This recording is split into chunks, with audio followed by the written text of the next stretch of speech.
South Africa صوفی Nagar Durban کے شہر میں اجتماع تھا ہمارا، بہت بڑی مسجد ہے، اس پہ بیان تھا، الحمدللہ مسجد پوری بھری ہوئی تھی، بائیں سڑکوں تک لوگ تھے، اتنا بڑا اجتماع ہو رہا تھا۔ اچھا میں بیان کر رہا ہوں تو جیسے ابھی یہ فاصلہ تو اتنا فاصلہ نہیں تھا، قریب قریب اسلام میں سارے بیٹھے ہوئے تھے، یوں سارے بیٹھے ہوئے تھے، تو بیان کرتے میں نے دیکھا کہ ایک اسلامی بھائی نے ہاتھ میں کڑا پہنا ہوا تھا، اسٹیل کا کڑا۔ اب مرد کو یہ جائز نہیں ہے، ناجائز تھا۔ اچھا اب میں وہاں بیان کر رہا ہوں، بیان کرتے موضوع بریسلیٹ اور کڑے کی طرف لے گیا کہ آج کل ہمارے لوگ یہ پہن رہے ہیں، یوں کر رہے ہیں، اور یہ ہے، یہ وغیرہ وغیرہ میں کہہ رہا تھا۔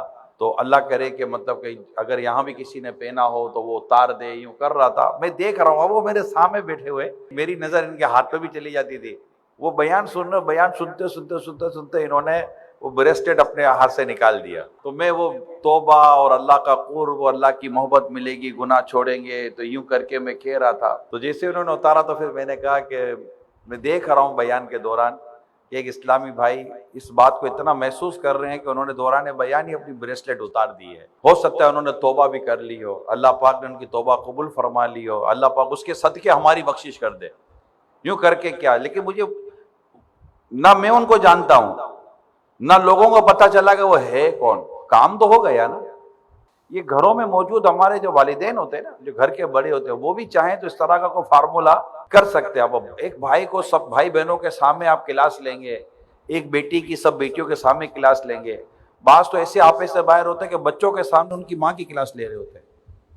اب آپ بتاؤ یار، جب ماں آپ کی بیوی ہے، ان کی تو ماں ہے نا، اگر آپ کی بیوی بھی ہے تو وہ اس لیے تھوڑی ہے کہ آپ اس کی بے عزتی کریں، عزت نفس تو اس کی بھی ہے۔ گھر چلانا چاہتے ہیں تو ایک دوسرے کی عزت تو کرے نا۔ اگر کوئی بات کہنی ہے، سننی ہے، تو کمرے کے اندر بیٹھ کر بات کر لیں، وہ بھی ایک دوسرے کی عزت نفس کے ساتھ بات کریں۔ ایک دوسرے کو جھاڑ کر، ڈانٹ کر، ذلیل کر کے تو کوئی اصلاح نہیں ہو سکتی، الٹا بگاڑ پیدا ہو جائے گا، لڑائی ہو جائے گی، ناراضگی ہو جائے گی، بات بھی بند ہو جائے گی، کھانا بھی بند ہو جائے گا، سارا بند ہو جائے گا، پھر آہستہ آہستہ گھر بھی بند ہو جائے گا، تالا لگ جائے گا، اللہ نہ کرے گھر بھی ٹوٹ جائے گا۔ تو یہ ہوتا نہیں ہے فلاح و کامرانی، نرمی و آسانی میں، ہر بنا کام بگڑ جاتا ہے نادانی میں۔ ڈوب سکتی ہی نہیں موجوں کی طغیانی میں، جس کی کشتی و محمد کی نگہبانی۔